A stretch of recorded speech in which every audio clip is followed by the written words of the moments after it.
Masa pemberlakuan pembatasan kegiatan masyarakat atau PPKM diperpanjang hingga tanggal 2 Agustus.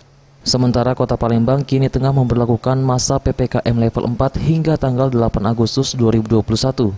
Hal ini berdasarkan Surat Edaran Wali Kota Palembang nomor 29 tanggal 26 Juli 2021.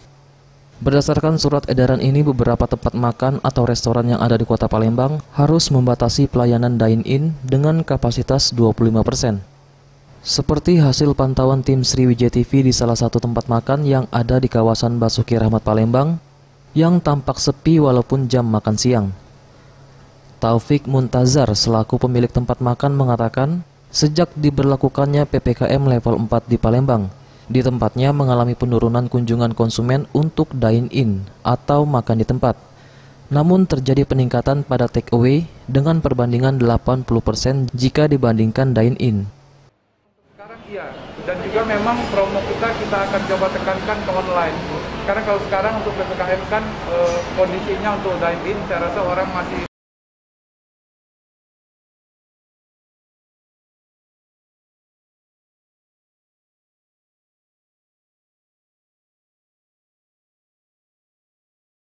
online itu?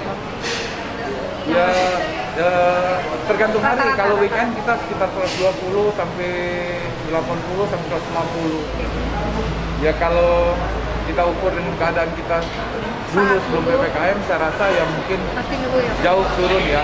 Mungkin tidak, bahasanya bukan mengeluh ya, jauh turun ya, jauh turun. Cuman kami pun mensupport pemerintah untuk segera selesai biar pandeminya selesai.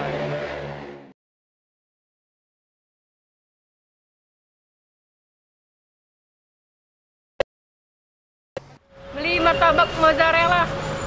Kita take away Mbak, kenapa tuh Mbak? Iya, kita pilih take away daripada makan di tempat karena kan sekarang lagi PPKM.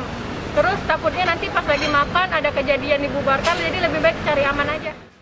Selain itu, untuk terus bertahan di masa PPKM, di tempatnya terus menciptakan menu-menu baru seperti martabak keju mozzarella, mie geprek, dan ayam tandoori.